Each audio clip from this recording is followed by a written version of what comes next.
रामाय रामभद्राय रामचंद्राय वेदसे रघुनाथाय नाथाय सीताय पतये नमः. Yuddha chapter number 96. Ravana goes forth to battle. The recitation begins now. As the Rakshasa women sent up their lamentations from every house, Ravana listened and heaved burning sighs. He was sunk in anxious thought. His mind dwelt on his grief and disgrace. Maddened by fury, he was dreadful to behold. Fire flashed from his bloodshot eyes. He bit his lips and waxed in wrath, like the blazing fire of dissolution. The very Rakshasas quaked in terror at the sight. His look seemed to burn those around him. His tongue faltered through the fear that clutched his heart.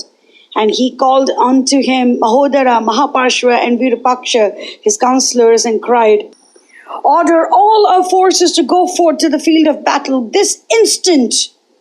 And his orders were carried out immediately. After performing the auspicious rites that were laid down on such occasions, they led their armed hosts to the battlefield. They came to Ravana with bowed hands and said, "Victory, victory ever," and stood expectant. Ravana turned towards them and laughed with a peal like thunder. He had scant respect for his foes, as he said, "Like unto the divine Adityas who destroy the worlds at the end of long ages, my arrows will issue from my bow, and the place where Rama, Lakshmana, and the monkey hosts stand will know them no more.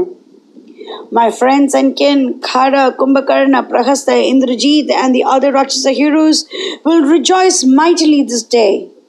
My arrows like clouds will hide from view the earth, the sky, the waters, the rivers, and the seas. This day will I offer as a prey to my arrows the monkey generals and their serried ranks. This day my bow will send out arrows like the billows of the ocean, and my car will move with the speed of mind, destroying the armies of the monkeys. Their faces with the hue of lotus pollen will be the blossoming lotus flowers. Their serried ranks will be the lotus pools, and I will be the lordly elephant and rut, descending into the waters and stirring them to the depths. This day the heads of the monkey generals will be riddled by my arrows and look like lotus flowers with their stems sticking out. I will stem the speed of those warriors with my arrows, every one of which will torture to death 100 heroes. This day my people will wipe off their tears for the loss of their husbands, sons, and brothers. I will avenge their death 1,000,000-fold. This day will I cover the earth with the cloven bodies of monkeys. This day jackals, vultures, and other beasts and birds of prey will have a surfeit of the flesh provided by my arrows. Let my chariot be got ready at once. Bring me my bow. All the Rakshasas that are yet alive, let them all come with me."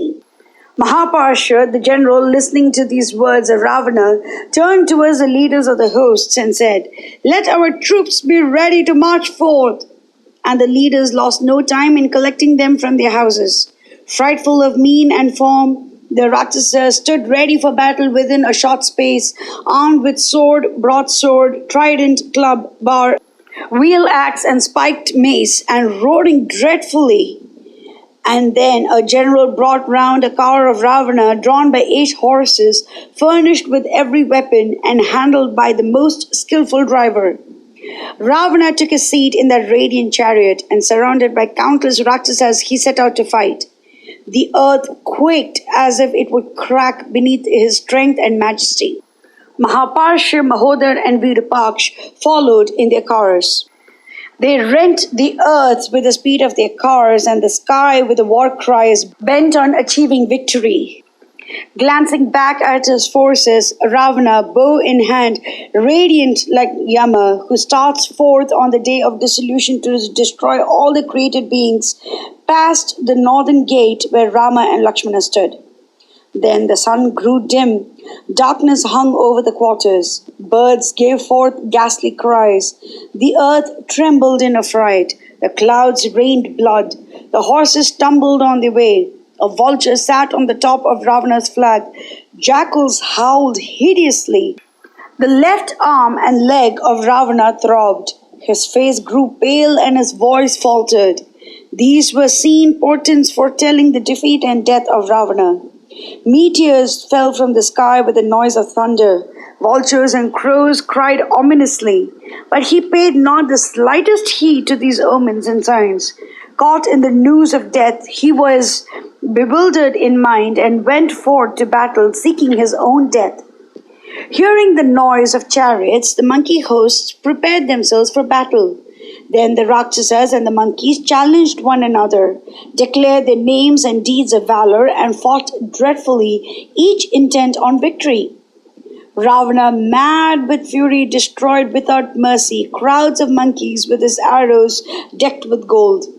Some had their heads severed, some had their hearts pierced, some lost their ears, some had their flanks cut away, some were struck down breathless, some had their heads shattered, and others had their eyes torn out.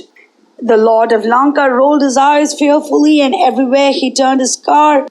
The monkey warriors took to their heels in utter confusion, unable to withstand the force of his arrows. Mangalam Kushlendraya Mahaniya Gunaptiye Chakravarti Dhanurjaya Sarvabhaumaya Mangalam.